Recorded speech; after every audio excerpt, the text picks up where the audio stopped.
Hello guys, Ironfire here, and welcome back to my Redstone tutorials. Today's topic is Rails, but first I'm going to give a minor introduction to say two things.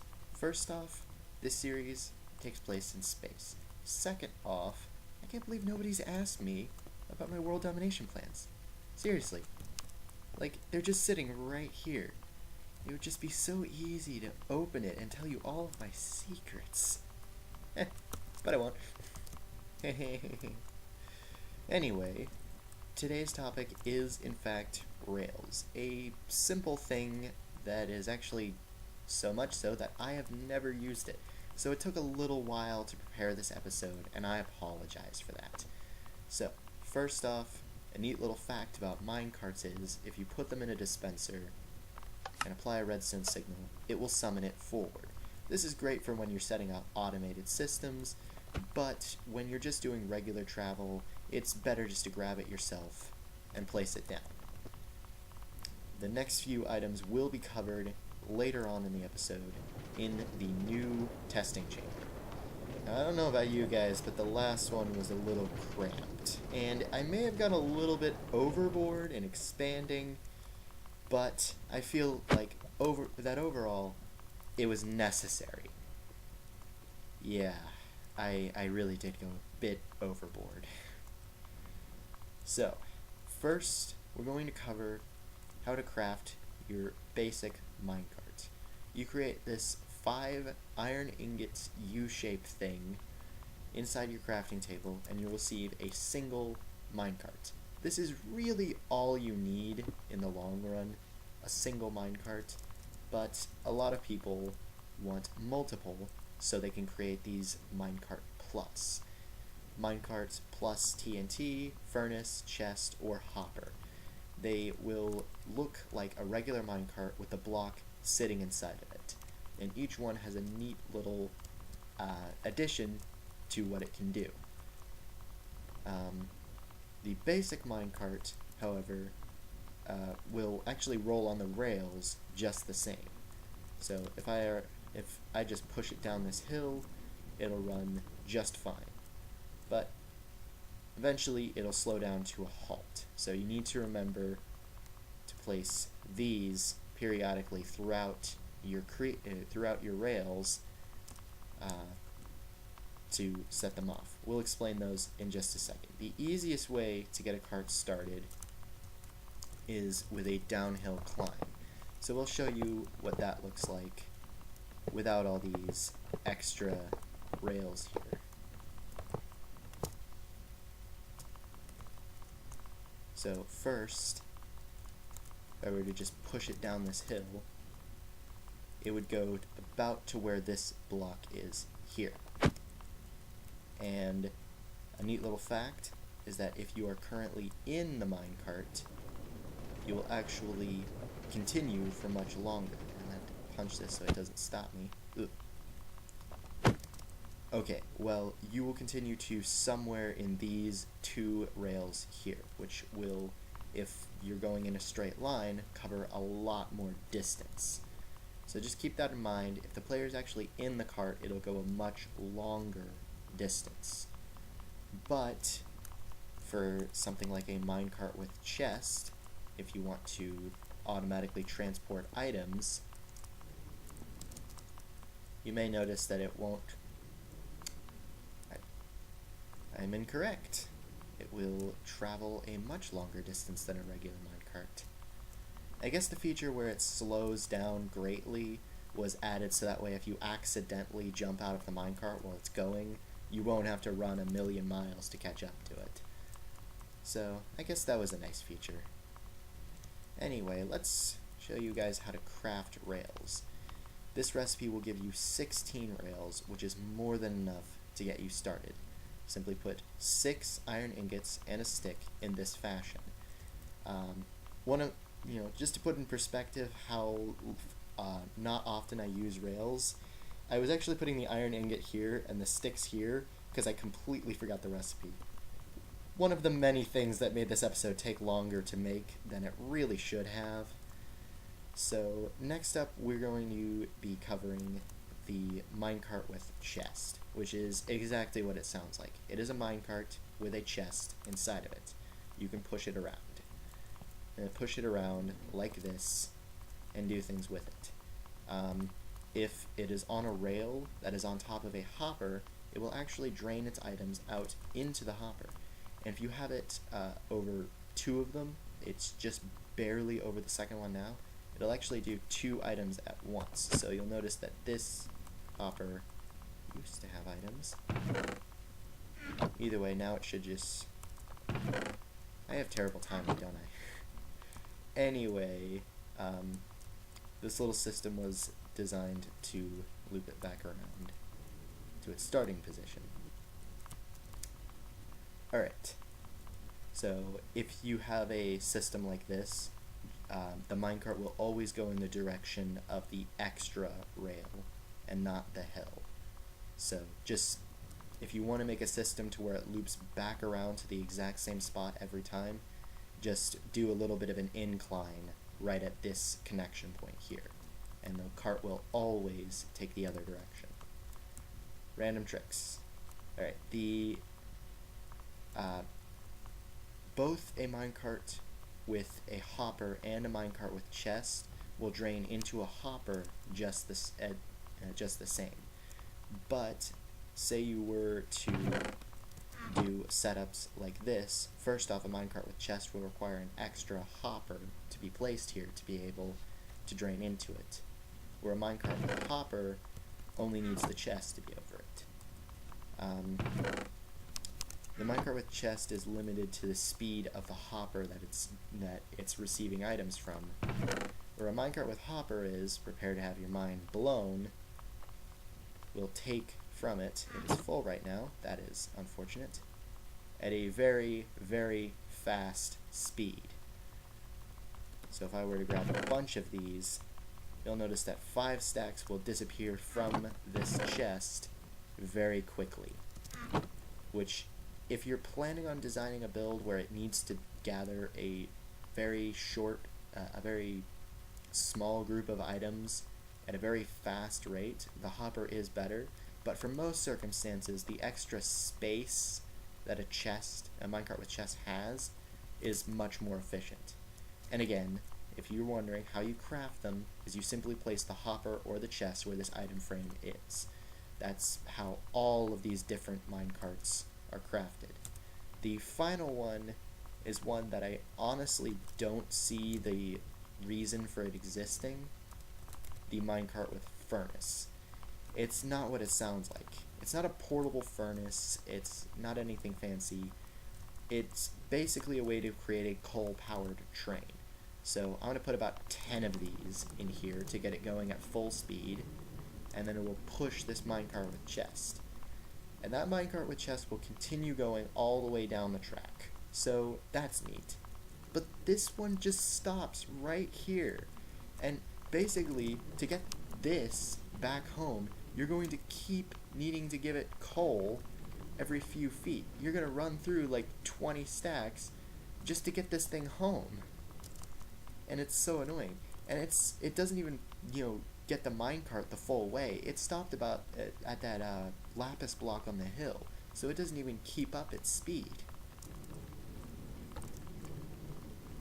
It just, I don't get it. Why does this need to exist? If I just put a few power rails on this, it would work just fine. Now, of course, it made it back this time because it didn't have enough, time to lose its speed, but I just don't get why this exists when we can just put some powered rails down here and make it work. But if you really like the idea of having a coal-powered engine, that's what that does, even though it runs out very quickly. Also, I don't think it accepts coal blocks, so you can't get it to run any longer by using a coal block instead. But I'll test that now, because congratulations, it does. But it doesn't seem to run for very long. I mean, 1 coal block should keep it going for a good long time. Anyway, I consider it a waste of resources, but it is important to cover all of the items, because This series is not about my opinions, it's about what's in the game.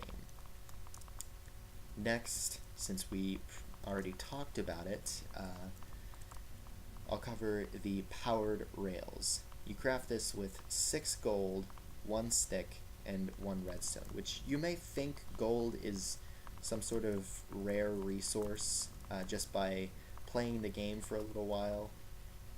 But after you actually get into playing the game, you realize that gold isn't much rarer than iron. So you're going to have an abundance of it if you bother to gather it. The neat thing about powered rails is 3 of them can actually get a minecart to go at full speed. Now, as you can see, that does not keep it going for long. You're going to want to keep placing powered rails throughout your system in sets of 3, or most likely. Now, if the player is currently in the minecart, it will maintain speed a lot longer, so you can spread them out further.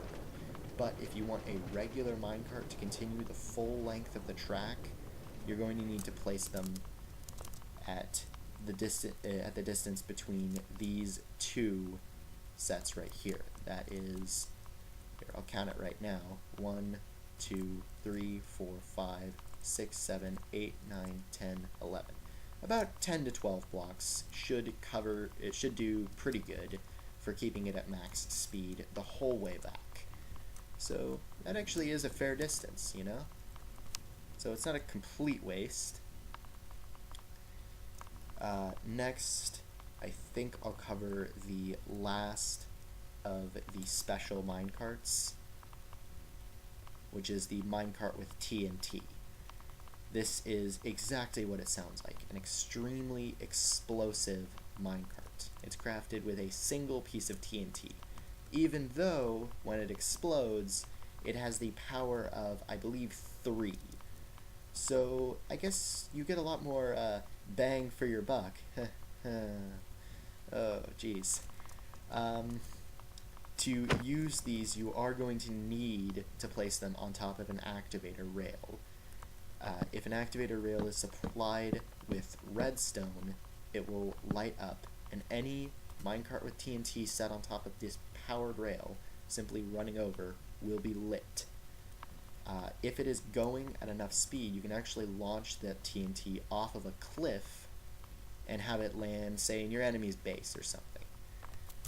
I have lined this with obsidian, so please do not worry.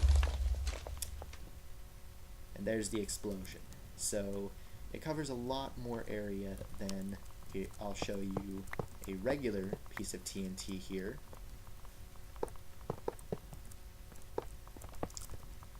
Gonna have to make some quick repairs for comparison's sake.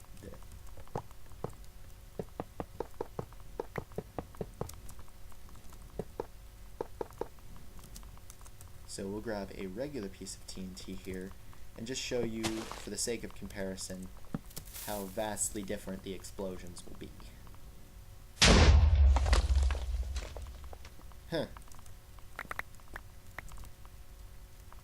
You know, when I was testing with this earlier, it didn't seem to explode as much. Yeah. Either way, the explosion from a minecart with TNT should be a little bit larger than a regular TNT. At least it was back in 1.9 when I first encountered it. So, I guess this is another moment where you can just call me really old school. And mixing up my facts with how it used to be with how it is. Either way, it is a neat way to get TNT from point A to point B without having to build a cannon to physically launch the TNT. You can simply set up a rail system and get it to run off of the rail into wherever you want to go. So pretty neat. There is another thing that the activator rail can do, which this is the crafting recipe. It will create 6 of them. One other thing that the activator rail can do is it can kick the player out of the cart. So, say I'm happily riding on the rail system in some adventure map, and then suddenly I get kicked out of my cart, and it's off in Timbuktu before I realize it. Yeah, it's an interesting idea if you know what you're doing. Another trick that you can do with it, and let's see if I can get this. I got it a few times in rehearsal. Okay, well, if you get your timing right, which I can while my recording software isn't lagging my computer a little bit, you can actually jump up a 2-block wall using an activator rail and a minecart. So, pretty neat trick there. And while we're on the topic of glitches, because that is a glitch, I'll cover something that I forgot to cover last episode, which is this simple glitch right here. Both of these are something that I discovered while fiddling around, but I believe somebody has already discovered and made it very widely known that you can jump up walls using an activator rail. I just don't remember seeing it myself from anyone else. Either way, something you should know is back in the olden days, this was the first clock. This little pattern like this, where it has a redstone that's being powered by a torch, which then powers this block, which then causes the torch to turn off. Now the redstone isn't being powered, so it turns off. This block is no longer powered. The redstone torch turns on, and that loops infinitely. As you can see, it is a fairly successful clock, but back before release 1.0, they patched this so that way the torch will burn out after only a few clicks, which was annoying to some redstone creators, and to other people it was sort of a relief because it helped us to start designing new, more advanced things with redstone. But I believe I found something quite interesting. Originally, there was a much more complex clock that would do this same thing. It took up about a 5x5 block area, if I remember correctly. Now, this is extremely annoying sounding, but as you can see, the torches are going back and forth with their little clock thing. Now, the signal, the output here, is the same, but if I break this, it'll actually continue to keep going, which I really thought is interesting. You can actually set up some sort of contraption over here and over here that will take turns being set off 5 or 6 times in a row, and it'll just, I don't know, I just find this glitch to be extremely useful, and when I'm designing redstone contraptions, I'm going to expect to be using this trick a lot. I don't know about you guys, but I find it really cool and really interesting, and I'm kind of sad that I forgot to tell it in the episode where I was talking about clocks. It just would have fit in so well.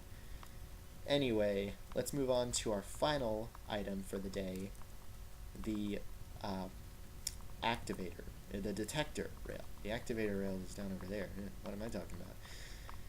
Anyway, this is crafted with a stone pressure plate, a piece of redstone, and 6 iron. Even though it sort of looks like it has sticks in it, it doesn't require any sticks to craft it. That one got me too. Anyway, this is a pressure plate for minecarts. Any of the minecarts will set off a redstone signal when standing on top of this. If the player is to stand on top of this, or any other mob, it will not activate though. So keep that in mind. It has to be some form of minecart, even a TNT minecart, which is exactly as dangerous as it says, especially if there's an activator rail right next to it. That's a way to automate your course, so that way the various rails are only activated when a minecart goes next to them, which I personally don't find as a crazy useful trick, since I guess you could use it to do a one-way speed up and one-way brake. So when you're coming towards these powered rails from one direction, it sets off a redstone signal that speeds you up. But if you try to come back, it'll just slow you down to a crawl while standing on top of them. Either way, you can still push it so that way you end up there. But if you're designing something, I guess that is a neat way to do it.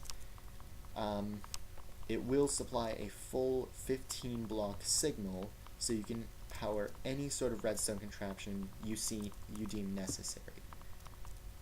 With that said, that is all I have to cover about Rails at the moment. If I discover something else, I will do some sort of episode 5.5 or something to cover anything I missed about Rails. Like I said at the beginning, Rails isn't something that I use a lot, so a lot of this is new to me too. So consider that a little bit of hope if you don't understand Rails already. You're probably not going to use it, and if you do end up using it, just know that even I don't know all of the little things about it. That said, I hope you enjoyed. Iron out.